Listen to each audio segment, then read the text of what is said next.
Jika yang kamu ketahui bahwa negara Arab Saudi terkenal dengan peraturannya yang ketat sesuai syar'i, belakangan ini malah disorot karena acara Halloween di Riyadh. Terlepas dari hal itu, ternyata ada hal menarik melihat Arab Saudi dari tata letak geografisnya. Yuk, kita simak.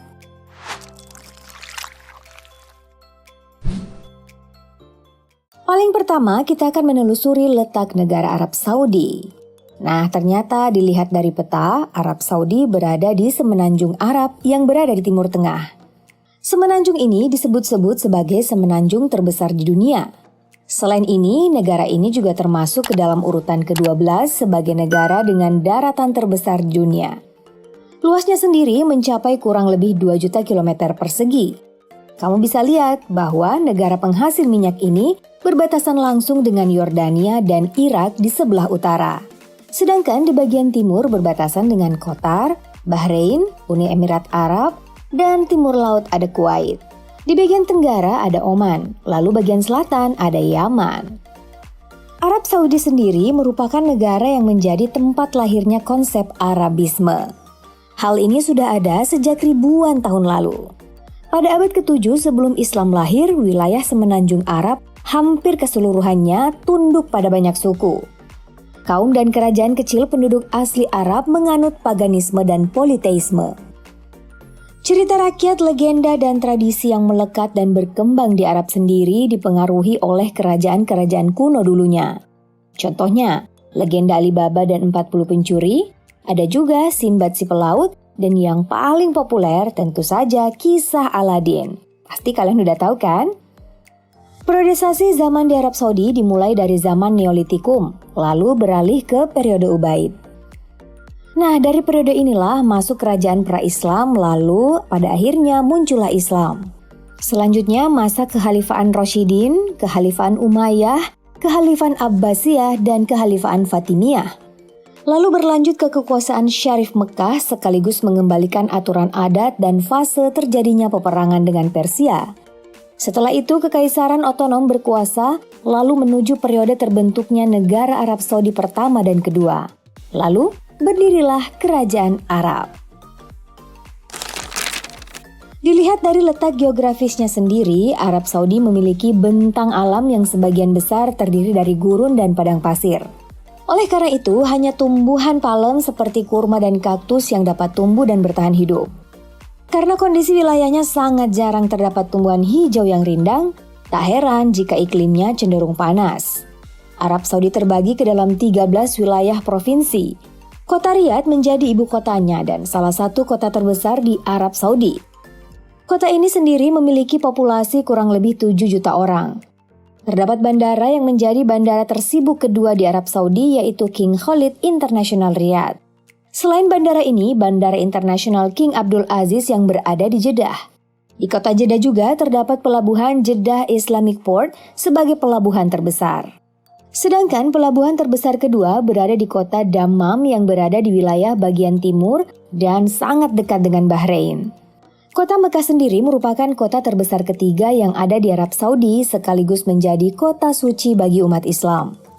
Namun, kota ini tidak memiliki bandara sebab pemerintah Arab Saudi memang menetapkan larangan pesawat tidak boleh terbang melintas di atas kota Mekah. Sehingga jika hendak ke kota ini, kamu harus mendarat di Jeddah terlebih dahulu, lalu menuju Mekah melalui jalan darat. Faktanya nih bahwa Arab Saudi memiliki jalur jalan raya yang sangat luas. Nah, jalan raya inilah yang menghubungkan Arab Saudi dengan negara-negara tetangga. Selain itu, ada juga 4 jalur kereta utama yang menghubungkan Riyadh dengan wilayah bagian timur dan utara. Sedangkan jalur kereta lainnya menghubungkan Madinah Mekah.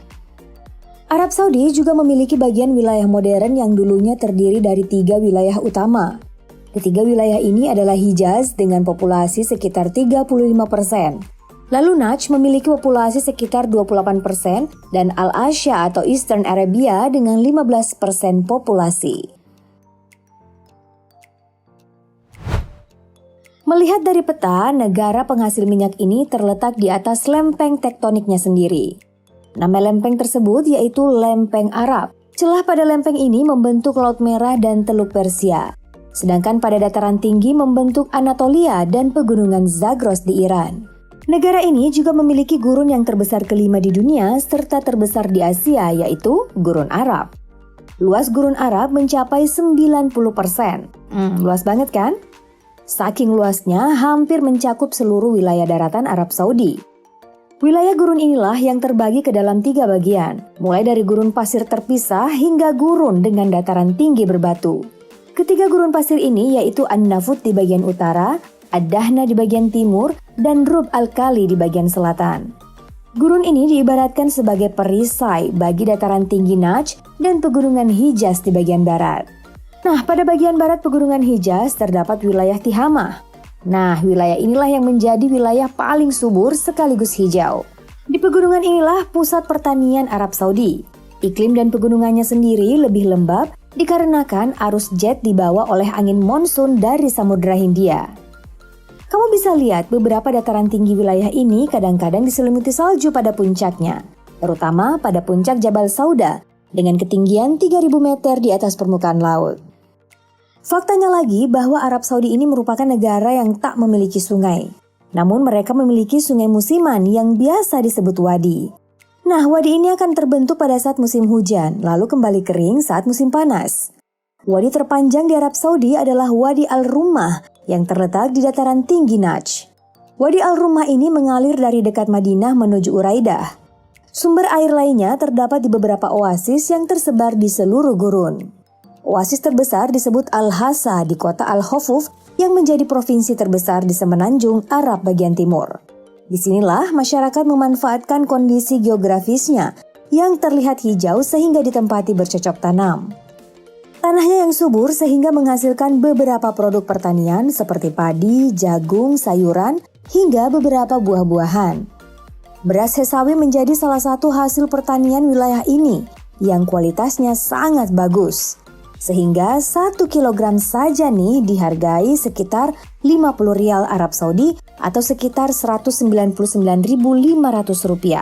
Menjadi yang termahal loh di dunia. Selain itu, wilayah ini juga menghasilkan permata-permata yang berharga di negara tersebut. Pada wilayah bagian timur menjadi sumber daya hidrokarbon, menjadi tulang punggung perekonomian negara Islam ini yang menyumbangkan sektor pendapatan ekspor.